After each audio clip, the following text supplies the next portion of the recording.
బేహద్ పరం మహాశాంతి, బేహద్కే బేహద్ పరం పరం మహానాత్మలకు, జాగృతమైన దివ్యాత్మలకు, పురుషార్థం చేస్తున్న శ్రేష్ఠాత్మలకు, విశ్వసేవ చేస్తున్న మహానాత్మలకు, పరం పరం బేహద్ పరివారమునకు, ఆత్మిక సోదరీ సోదరులకు, బాపూజీ దశరథ్ భాయ్ పటేల్ తెలుగు ఛానల్కు స్వాగతం. ఈరోజు మనం 438 లైవ్ ఎపిసోడ్ ప్రోగ్రాంలో అనంతబాయ్ ద్వారా చెప్పినటువంటి క్లాసు తెలుగులో విందాము. ఈరోజు మనము మానవుడు జీవిస్తూనే మోహము, కోరికలను అన్నిటినీ త్యాగం చేస్తే మోక్షం యొక్క స్థితిని మానవ జీవితంలోనే పొందవచ్చు. కానీ మానవుడు జీవితంలో దుఃఖము ఉన్న కారణం వల్ల, కోరికలు పోని కారణం వల్ల ప్రతి సెకండు రోగ శోకాలతోటే జీవిస్తూ ఉన్నారు. స్వయం బ్రహ్మస్వరూపం అయినప్పటికీ కూడా అజ్ఞానం అనేటువంటి పొరల వల్ల వారి యొక్క బ్రహ్మస్వరూపాన్ని తెలుసుకోలేకపోతూ ఉన్నారు. మనం ఆ యొక్క బ్రహ్మ స్వరూపం అహం బ్రహ్మస్మి ఆ స్టేజ్ని మరలా పొందాలి అంటే మనం అప్పుడప్పుడు చెప్పుకుంటూనే ఉన్నాం ఆ టాపిక్ల గురించి. ఎటువంటి పురుషార్థం చేస్తే ఆయన సమానంగా అవుతాము అనేటువంటిది మనకు అర్థం చేసుకుంటూ ఉన్నాం. ఎవరైతే గనక బ్రహ్మస్వరూపంగా అనగా పరం లైట్, పరమ తేజస్వరూపంగా, పరం ప్రకాశంగా తయారవుతారో ఆ ఆత్మ శరీరం వలటంతో సంకల్పం అనే శరీరాన్ని ధారణ చేసి అనంత బ్రహ్మాండాలను దాటుకొని ఈశ్వరుడు నీ దగ్గరికి వెళ్ళిపోతూ ఉంటుంది. ఈశ్వరుడు సమానమైనటువంటి ఆత్మలు ఈశ్వరుణ్ణి పొందుతారు. ఆత్మస్వరూపం యొక్క అనుభూతి పొందిన వాళ్ళే ఈ యొక్క స్టేజిని చేరుకోగలుగుతారు. వాళ్ళే దేహము దేహ సంబంధికుల్ని మర్చిపోగలుగుతారు. అటాచ్మెంట్ ఎవరైతే వదులుతూ విరక్తి భావంతో కలిగి ఉంటారో వారు జ్యోతి స్వరూపమై పరం లైట్, పరం ప్రకాశాన్ని, అవినాశి స్వరూపాన్ని పొందగలుగుతారు. ఇవన్నీ వేదాలు, రామాయణం, గీతా శాస్త్రాల్లో కూడా రాయబడి ఉన్నాయి. వీటి గురించి మనము రోజు ఒక్కొక్క ఉపనిషత్తు గురించి చర్చించుకుంటూ ఉన్నాం. ఇలా చర్చించుకోవటం ద్వారా, చెప్పుకోవటం ద్వారా వేదాలపైన, ఉపనిషత్తులపైన నమ్మకం లేని వాళ్ళు, శ్రద్ధ లేని వాళ్లకు కూడా అర్థమవుతూ ఉంటుంది. ఈశ్వరుని అస్తిత్వం పైన ఎవరికైతే శ్రద్ధ ఉంటుందో వాళ్ళు అన్నీ కూడా పొందుతూ ఉంటారు. శ్రద్ధ లేని వాళ్ళ కోసమే మనము శ్రద్ధ కలిగించి వాళ్ళని ఆధ్యాత్మిక మార్గంలో తీసుకొని రావటానికి మనము ప్రయత్నం చేస్తూ ఉన్నాం. మనం కూడా చాలా విషయాలు తెలుసుకుంటూ ఉన్నాం. ఇది బేహద్ ఆత్మలకి, పరం లైట్తో రచించబడినటువంటి ఆత్మలకి. అంతేగాని కుక్కలాగా, పిల్లిలాగా, గాడిద యోనిలో జన్మ తీసుకుంటూ వచ్చిన ఆత్మలకు ఇది కాదు, అర్థం కానే కాదు. ఎందుకంటే వేదాల్లో, శాస్త్రాల్లో చెప్పినటువంటి సారం పరమ సత్యం. ఎవరైతే బేహద్ ఆత్మలు ఉన్నారో, పరం లైట్తో రచించబడి ఉన్నారో వాళ్ళే ఈ పరమ సత్యాన్ని అనుభూతి పొందగలుగుతూ ఉంటారు. కాబట్టి ఈరోజు మనం మైత్రేయనీయ ఉపనిషత్తు, దీన్ని మైత్రేయ ఉపనిషత్తు కూడా అని అంటూ ఉంటారు. ఇది ఇక్ష్వాకు వంశీయ రాజు అయినటువంటి బృహద్రథ్కు ఉపదేశించినటువంటి జ్ఞానము.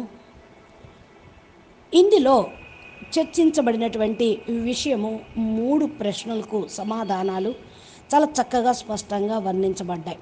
అందుకని మీరు ఈ ఎపిసోడు, ఈ యొక్క వీడియో ఫస్ట్ నుంచి లాస్ట్ వరకు కూడా వింటూ ఉండండి.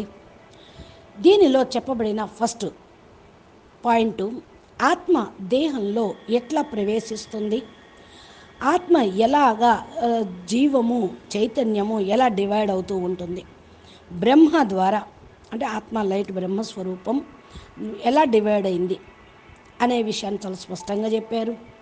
తర్వాత జీవాత్మ పరమాత్మగా ఎలా అవుతుంది, పరమాత్మ జీవాత్మగా ఎలా అవుతారు అనే విషయం గురించి చక్కగా చర్చించారు. మూడవది మోక్ష సాధనం ఎట్లు పొందవచ్చు అనేది కూడా దీంట్లో ఉన్నది.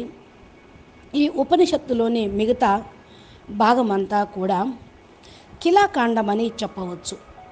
ఇందులో ప్రపంచోత్పత్తి ఎలా జరిగింది, రజో సత్వ తమో గుణాలు కలిగినటువంటి బ్రహ్మ విష్ణు మహేశ్వరులు ఎలా ఈ యొక్క సృష్టి కార్యక్రమాన్ని చేస్తూ ఉన్నారు, జాగృత స్వప్న సుషుప్తావస్థలో కూడా ఎలా ఉంటారు మానవులు. బ్రహ్మకైతే ఈ 3 స్టేజెస్ కంటే కూడా తురియావస్థ అనేది ఇంకోటి ఉన్నదని దీంట్లో చెప్పబడి ఉంది. ఈ యొక్క ఉపనిషత్తు పురాతనమైన సంస్కృత గ్రంథం. ఇది యజుర్వేదంలో పొందుపరచబడి ఉన్నది. అందుకనే దీన్ని మైత్రి ఉపనిషత్తు కూడా అని అంటూ ఉంటారు. దీని లోపల ఎక్కువగా కర్మ సిద్ధాంతం, ముక్తి సిద్ధాంతం చేర్చబడి ఉన్నది. దీనిలో ఇంకా ఓంకారం యొక్క ప్రాముఖ్యతను కూడా చెప్పడం జరిగింది. కాబట్టి ఈ విషయాలను మనం ఇంకా వివరంగా తెలుసుకుందాము. మైత్రి ఉపనిషత్తు ఎవరి ద్వారా ఎక్కడ చెప్పబడిందో ఇక్కడ మీకు అర్థమైంది.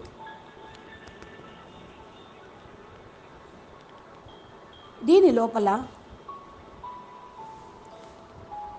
ఇక్ష్వాకు రాజు అయినటువంటి బృహద్రథ్ ప్రపంచం పైన విరక్తి చెంది తన శ్రేష్ఠ పుత్రుణ్ణి రాజులాగా ప్రకటించి రాజ్యాభిషేకం చేసి ఆయన వనంలోకి ఘోర తపస్సు చేయటానికి వెళ్ళిపోయాడు.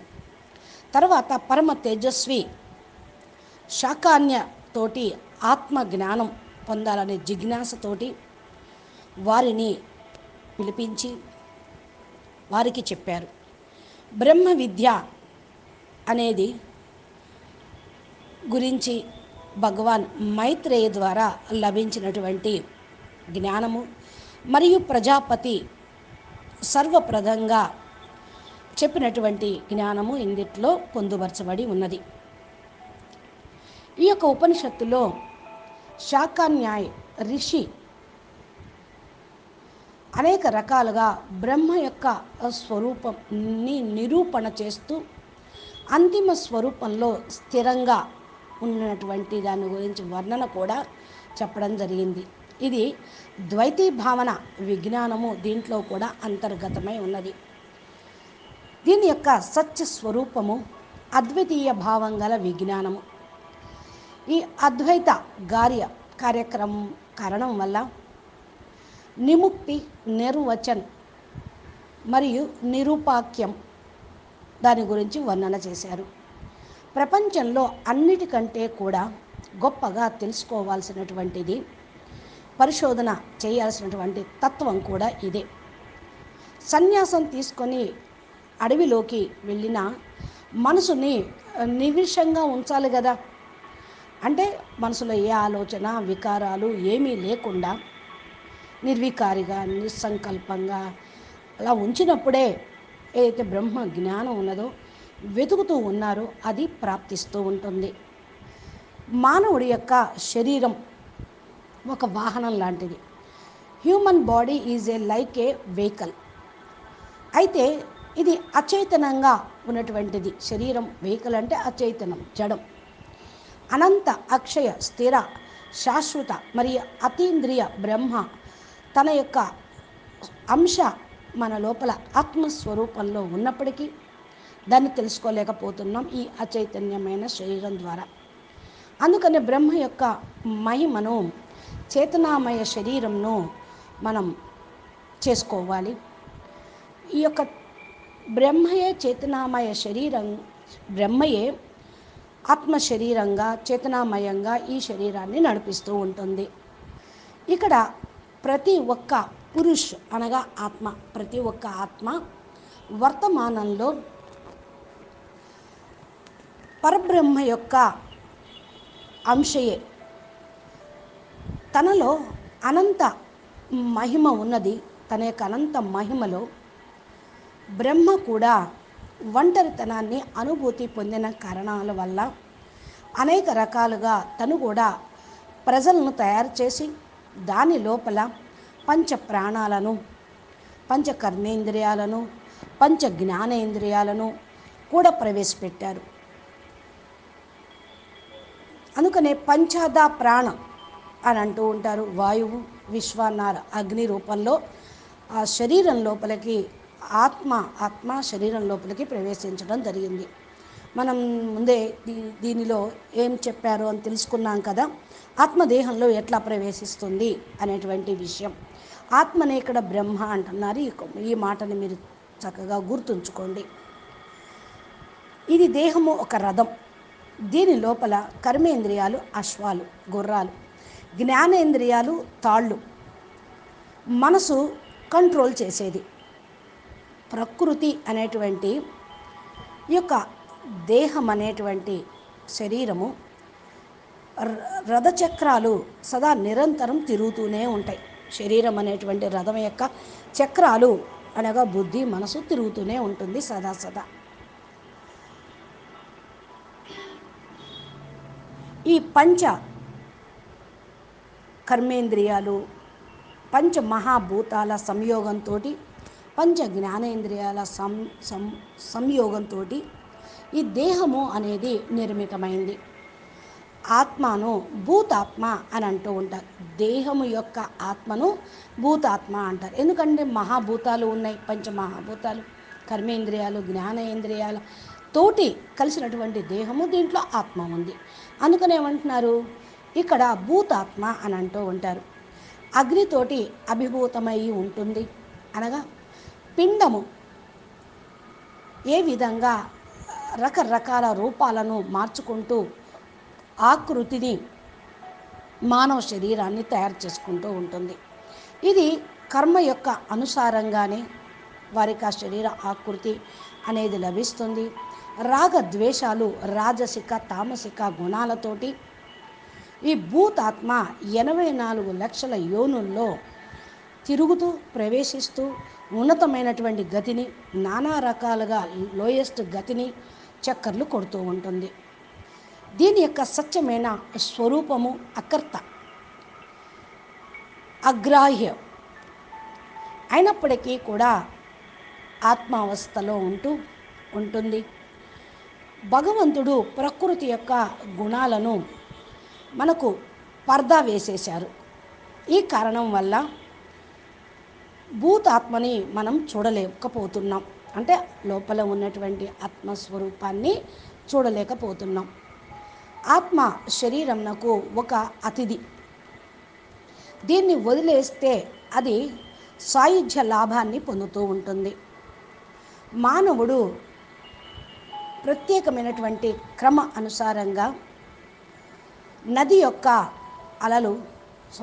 యొక్క ప్రవాహము లాగా ఆత్మ శరీరం యొక్క వస్త్రాన్ని ధరిస్తూ వదులుతూ ఆత్మ వెళ్ళిపోతూ ఉంటుంది. ఇది సముద్ర వేళలో శరీరం గనక ఆత్మ వదిలేస్తే మృత్యు అవుతూ ఉంటుంది. ఇక అప్పుడు పునరాగమనం అనేది ఉండదు. అంటే మోక్షం పొందుతుంది, ముక్తి పొందుతుంది అని అంటూ ఉంటారు. ఎప్పుడు పరమాత్మని గుర్తించి జ్ఞానం తెలుసుకున్నప్పుడు, ఆత్మస్వరూపంలో పరమాత్మ ద్వారా పవర్ని పొందినప్పుడు శరీరం వదిలేస్తే అనంత బ్రహ్మాండాలను దాటుకొని పరమాత్మని పొందుతూ ఉంటుంది. ఇంద్రియాలు శబ్ద, స్పర్శ, విషయ వాసనలు కలిగి ఉంటూ ఉంటాయి. అందుకని ఇవన్నీ కూడా అనర్థకారి. దీనిలో ఆసక్తి ఉన్న కారణం వల్ల మానవుడు పరంపదాన్ని మర్చిపోయాడు. పరంపదం అంటే మీ అందరికీ తెలుసు. ఎక్కడైతే పరబ్రహ్మ పరమేశ్వరుడు ఉంటారో ఆయన్ని పొందటం, ఆ స్థానానికి చేరుకోవటమే పరంపదం. దీన్ని మర్చిపోయారు. మనసే బంధన అవుతుంది. మళ్ళీ మోక్ష కారణం కూడా మనసే అవుతూ ఉంటుంది. అందుకని ఎప్పుడైతే మనం తపస్సుతోటి సత్వ శుద్ధంగా మనసుని తయారు చేసుకుంటూ ఉంటామో, అనేక రకాల మనసులోని వృత్తుల్ని క్షయం చేసుకుంటూ ఉంటామో అప్పుడు మోక్షాన్ని పొందగలుగుతూ ఉంటాయి. కానీ విషయ వాసనలు లాగుతూ ఉంటే సమస్తమైనటువంటి కోరికలు, సంకల్పాలు పరిత్యాగం చేయకపోతే ఆత్మ శుద్ధి అనేది కాదు. ఆత్మలో లయం అవ్వాలి అంటే త్యాగము, తపస్సు అనేది ఉండాలి.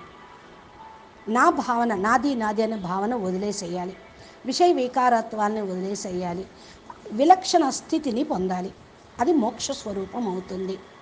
దీనిలో శుభాశుభ కర్మలు క్షీణిస్తూ ఉంటాయి.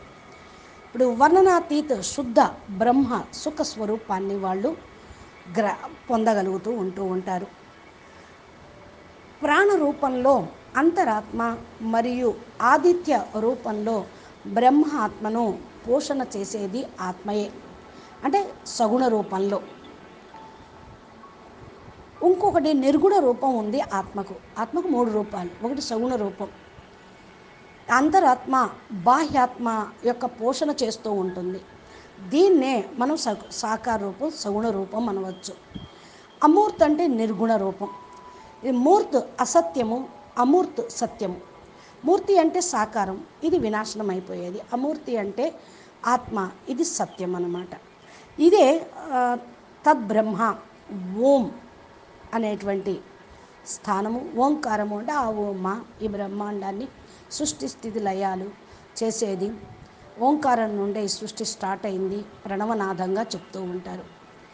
ఇదే సమస్త సృష్టిని కూడా నిర్మించింది అనేది కరెక్ట్. తర్వాత అస్తు ఆదిత్య రూపంలో ఓం లేక ప్రణవ రూపంలో అది బ్రహ్మ రూపంగా ఉంటుంది. ధ్యానోపాసన, ప్రణవోపూర్వక పాసన చేస్తూ ఉంటే ఆత్మసిద్ధి పొందుతారు. ఆత్మసిద్ధికి ఇది సాధనము అని కూడా వర్ణన చేస్తూ ఉంటారు. ఇక్కడ మనం తెలుసుకోవాల్సింది, బృహద్రథ్ నామక రాజు అయినటువంటి పేరు గలటువంటి రాజు తన శరీరం యొక్క నశ్వరత అనేది ఆయనకు అర్థమైంది. ఇది వినాశనం అయిపోయేది అని తెలివి, ఆత్మ జాగృతి అయిన కారణం వల్ల అతి తీవ్రమైనటువంటి వైరాగ్యం ఉత్పన్నమైపోయింది. ఈ కారణం వల్ల తన శ్రేష్ఠ పుత్రుడి యొక్క పుత్రుడిని రాజులాగా చేసి వనానికి వెళ్ళిపోయాడు. చిరకాలంగా అక్కడ ఆయన తపస్సు చేశాడు. కఠోరమైన తపస్సు చేసిన తర్వాత ఆయన ఒకరోజు మరి బ్రహ్మ జ్ఞానాన్ని పొందాలి అనుకున్నాడు. ప్రతిరోజు సూర్యుని వైపు చూడటం, తన యొక్క సూర్య నమస్కారాలు చేయటం, ఆయన ఎదురుగా నిలబడటం జరుగుతూనే ఉంది. ఇలాగ 1,000 వర్ష అనగా 1000 సంవత్సరాలు తపస్సు చేసిన తర్వాత దీని యొక్క పరిణామ స్వరూపంగా శాకాన్యాయ అనే పేరు గల ఆత్మవేత్త మహాముని ఆ రాజు యొక్క సమక్షంలోకి రావటం జరిగింది. ఆ ముని యొక్క తేజస్సు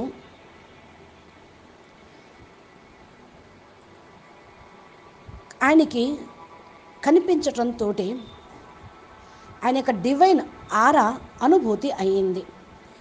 ఆ శ్రేష్ఠ మునితోటి రాజు అడగటం జరిగింది. అప్పుడు ముని కూడా రాజుగారిని అడిగాడు, లెగవండి, మీరు నన్ను వరదానం కోరుకోండి అని అన్నారు. అప్పుడు రాజు ఆ మునికి నమస్కారం చేసి చెప్తూ, భగవాన్, నేను ఆత్మవేత్తను కాదు, నేను బ్రహ్మతత్వవేత్త మీరు అని నేను విన్నాను. మీరు నాకు సత్య జ్ఞానాన్ని వరదాన రూపంలో ఇవ్వండి అని కోరుకున్నారు. అది వినటంతో ఆ శ్రేష్ఠ ముని చెప్పారు, నువ్వు అన్యుల్లాగా ఇతరులాగా నువ్వు అడిగావు, ఇక్ష్వాకు వంశజ రాజువు నువ్వు అని అన్నారు. ఈ విధంగా ప్రశ్నలు నన్ను అడగకూడదు. ప్రాచీన కాలంలో అత్యంత కఠినమైనటువంటి ధ్రువహ్ తపస్సు చేసిన వాళ్ళు మీ వంశంలో చాలామంది ఉన్నారు. ఈ మాట విన్న తర్వాత రాజు బృహద్రథ్ ఆ మునిని ప్రశ్నిస్తూ చరణాల మీద పడి నమస్కారం చేస్తూ ఈ విధంగా అడిగారు, హే భగవాన్, ఈ శరీరం ఎముకలు, చర్మము, వాయువు, మజ్జ, మాంసము, వీర్యము, రక్తము, అసురు, విష్ట, మలమూత్ర, వాయు, పిత్, కఫ్ మొదలైన యొక్క పరిణామమే కదా. ఈ శరీరం దుర్గంధమైనది, దుర్గంధంతో యుక్తమైనది, కామనల యొక్క భోగాన్ని అనుభవించేది. నాకు కావాల్సింది మోక్షము, బ్రహ్మ జ్ఞానము అని. అప్పుడు కామ, క్రోధ, లోభ, మోహ, భయం, విషయ వికారాలు, ఈర్ష, ద్వేషం మొదలైనటువంటి వియోగం చెందితేనే మోక్షం అనేది లభిస్తూ ఉంటుంది. దుఃఖము, పిపాస, జర, మరణము, శోకము మొదలైనటువంటి శరీరాన్ని అత్యంత పరేషాన్ చేస్తూ ఉంటాయి. ఈ మాట చెప్తూ ఆ ఋషి అంటూ ఉన్నారు, నేను నిరంతరం వినిష్టంగా నేను నన్ను చూసుకుంటూ ఉన్నాను. మానవుడు సమస్త భూత ప్రాణులను నేను అనే భావన, నాది అనే దేహభ్రాంతితోటి చూసుకుంటూ ఉంటారు. అనేక క్షుద్ర జీవ దశ అంటే ఈగలు, దోమలు, పురుగు, పుష్ట కొంత సమయం వరకు కాలాంతరంలో పరివర్తన అయిపోతూ ఉంటాయి. ఎందుకంటే జీవ జంతువుల్లాగా, క్రిమి కీటకాల్లాగా జన్మ మరణ చక్రంలోకి వస్తూనే ఉంటూ ఉంటారు. ఇలాగా మరి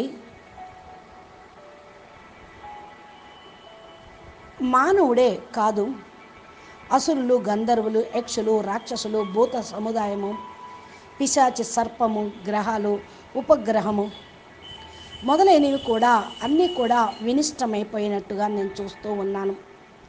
నాకు అసలైన బ్రహ్మ జ్ఞానం బోధించండి అని అడిగారు. ఏవైతే మరి చేతన ప్రాణులుని వదిలిపెట్టి మనము అచైతన్యంగా ఉన్నటువంటి శరీరాన్ని చూస్తూ ఉన్నాం, చైతన్యమైనటువంటి ఆత్మని మర్చిపోతూ ఉన్నాము అని ఆ ముని కూడా చెప్పడం జరిగింది. ఈ వస్తువులు సముద్రంలో ఒక బిందువు లాంటివే, ఆత్మ కూడా అంతే. సమస్త దేవగణాలు కూడా తమ పదవి నుండి విచ్ఛిన్నం కావచ్చు. ఈ పృథ్వీలో కూడా ఎవ్వరూ కూడా ఒకే విధంగా ఎప్పుడూ స్థిరంగా కూడా ఉండలేరు. మరి అలాంటప్పుడు కూడా అహంకారయుక్తమైనటువంటి నశ్వర ప్రపంచంలో విషయ వాసనలో అనుభవిస్తూ అనాసక్తి స్టేజిలో ఉన్నప్పుడే వారు జన్మ మరణ చక్రం నుండి విముక్తి అనేది పొందగలుగుతారు. హే శ్రేష్ఠ ముని, ఈ అజ్ఞాన అంధకారం అనేటువంటి కూపంలో కప్పలాగా జీవించటం కాకుండా నశ్వరమైన జీవితంలో స్థితి కాకుండా మాకు తమ యొక్క ఆత్మగతి యొక్క జ్ఞానాన్ని ప్రబోధించండి అని అడిగారు. నన్ను ఉద్ధరించండి అని అడిగారు. నేను మీకు శరణులోకి వచ్చాను అని శరణు వచ్చాడు. ఈ యొక్క మాటతోటే శరణాగతి అయినట్టు. ఈ విధంగా మాట వినటంతో శ్రేష్ఠ ముని అతి ప్రసన్నుడయ్యి, మహారాజా, నీవు ఇక్ష్వాకు వంశంలో ఉత్పత్తి అయిన నరేష్ యొక్క ధ్వజ శీర్షుని యొక్క పుత్రుడివి. అన్ని రకాలుగా నువ్వు గొప్పవాడివే.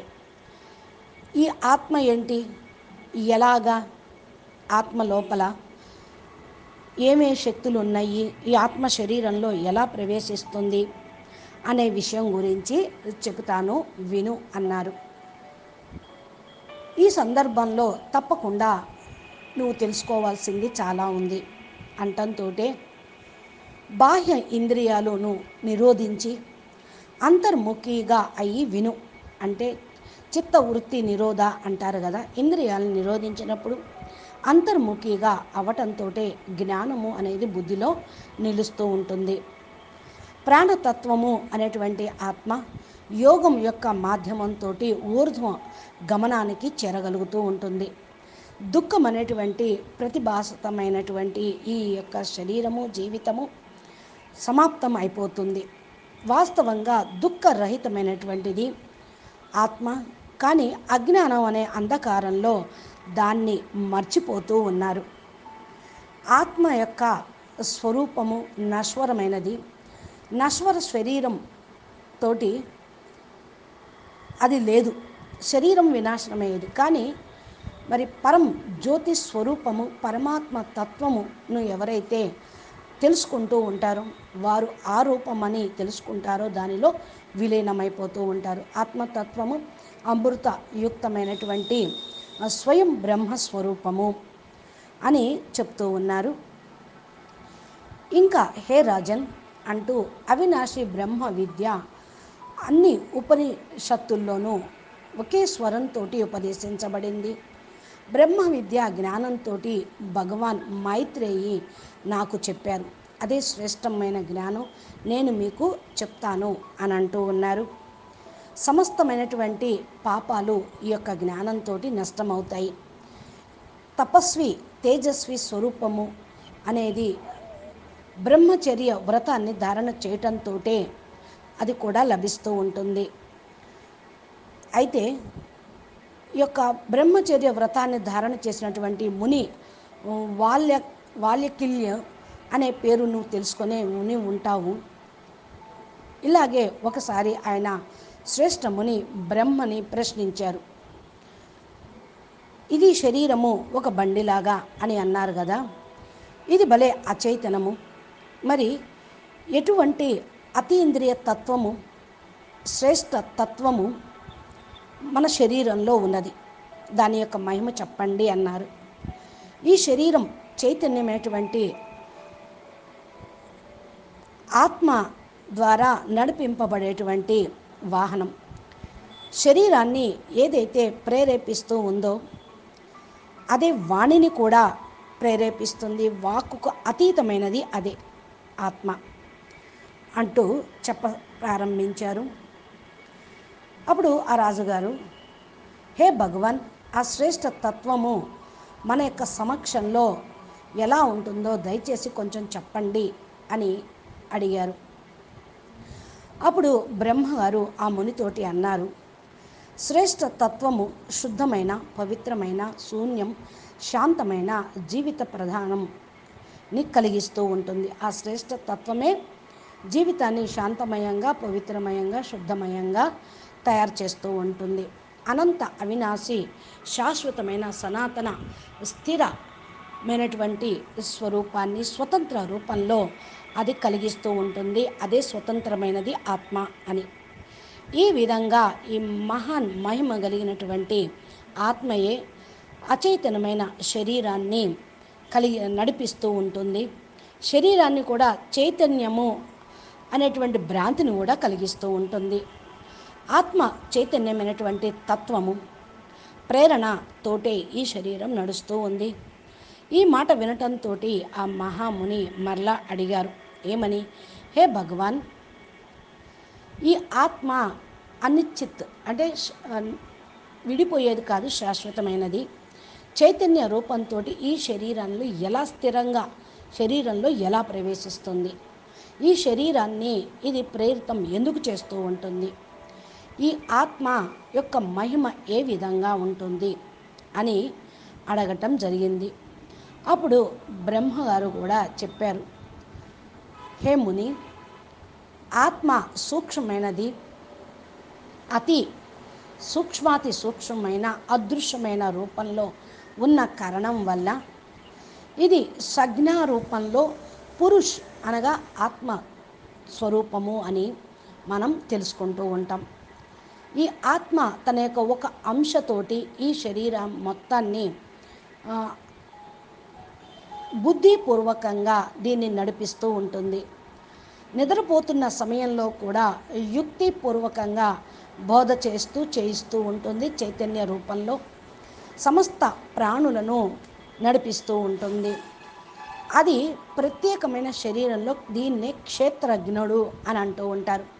క్షేత్రము శరీరము అయితే శరీరంలో ఉన్నటువంటి ఆత్మ క్షేత్రజ్ఞుడు. అదే ప్రకాశము, సంకల్పము, లింగ స్వరూపము. అది స్త్రీ పురుష లింగం అనేది ఆత్మకేమీ లేదు, కానీ ఆత్మని పురుష్ అని అంటూ ఉంటారు.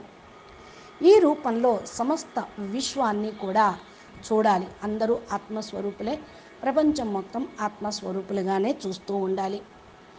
ఈ విధంగా చేతన నుండి శరీరం అచైతన్యయుక్తంగా ఎలా అవుతుంది అంటే, అదే ఈ శరీరాన్ని క్రియా కార్యక్రమాలను ప్రేరితం చేస్తూ ఉంటుంది.